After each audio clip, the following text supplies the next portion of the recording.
ఎడారిలో సెలయేర్లు ఏప్రిల్ 24వ తారీఖు. విశ్వాసం అనున్నది అదృశ్యమైనవి ఉన్నవనుటకు రుజువునయ్యున్నది. హెబ్రీయులకు రాసిన పత్రిక 11వ అధ్యాయం 1వ వచనం. నిజమైన విశ్వాసం ఎలాంటిదంటే పోస్ట్ బాక్స్లో ఉత్తరాన్ని పడేసి ఇక దాని గురించి మర్చిపోవడం లాంటిది. ఆ ఉత్తరానికి జవాబు వస్తుందో రాదో అని మనస్సు పీకుతూ ఉంటే అది అపనమ్మకమే. వారాల క్రితమే ఉత్తరం రాసేసి అడ్రస్ తెలియకో ఇంకా విశేషాలేమన్నా రాయాలా అనే సందిగ్ధంలోనూ ఇంకా పోస్ట్ చేయని కొన్ని ఉత్తరాలు మన దగ్గర ఉండిపోతుంటాయి. వాటి వలన మనకి కానీ వాటిని అందుకోవలసిన వాళ్ళకి కానీ ఎలాంటి ప్రయోజనమూ లేదు. నేను వాటిని విడనాడి పోస్ట్ మ్యాన్ మీద నమ్మకం ఉంచి పోస్ట్ చేస్తేనే తప్ప ఆ ఉత్తరాలకు అర్థం లేదు. నిజమైన విశ్వాసం ఇదే. మన స్థితిని దేవుని చేతికి అప్పగించాలి. అప్పుడు ఆయన తన పని మొదలు పెడతాడు. 37వ దావీదు కీర్తనలో ఓ మంచి మాట ఉంది. నీ మార్గమును యెహోవాకు అప్పగింపుము, నీవు ఆయనను నమ్ముకొనుము, ఆయన నీ కార్యము నెరవేర్చును. అంటే ఆయనను మనం నమ్ముకోనంత వరకు మన కార్యాన్ని నెరవేర్చడం. విశ్వాసం అంటే దేవుడు ప్రసాదించిన వాటిని స్వీకరించడమే. మనం నమ్మాలి, ఆయన చెంతకి చేరాలి, ఆయనకు అప్పగించాలి, అంతే.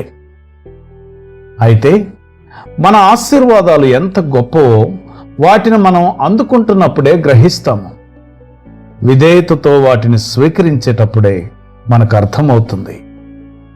ఒక వృద్ధురాలు తన కుమారుడి పరిస్థితి గురించి బెంగతో కృషించిపోతూ ఉండగా ఒక భక్తుడు ఆమెకి ఇలా రాశాడు. అతని గురించి అంత కంగారు పడతావెందుకు? నీవు అతని కోసం ప్రార్థన చేసావు కదా, అతన్ని దేవునికి అప్పగించావు కదా, ఇక అతని విషయం ఆందోళన చెందవచ్చునా? దేని విషయము చింతించకండి అనే దేవుని ఆజ్ఞ అవధులు లేనిది. మీ చింత యావత్తు ఆయన మీద వేయండి అనే మాట కూడా అలాంటిదే.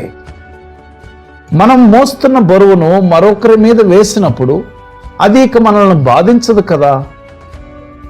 కృపాసింహాసనం దగ్గర నుండి మన సమస్యల్ని వెనక్కి తెచ్చేసుకుంటే దాని అర్థం దేవుని ఎదుట మనమేమీ మిగల్చలేదనే కదా. నా మట్టుకు నేనైతే నా ప్రార్థనల గురించి ఒకే ఒక రుజువు కోసం చూస్తాను.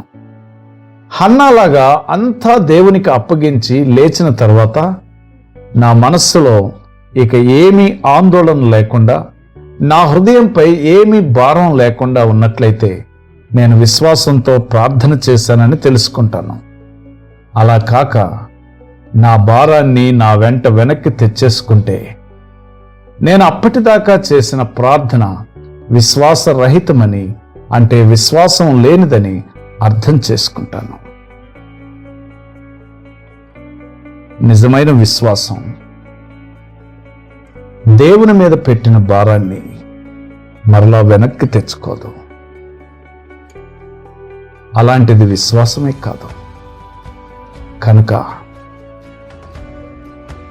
నిరీక్షింపబడు వాటి యొక్క నిజస్వరూపమైన ఆ విశ్వాసమును కలిగి నీ భారమును దేవుని మీదే వేయినట్లు ప్రభువు నీకు సహాయం చేయనుగాక. ఆమెన్.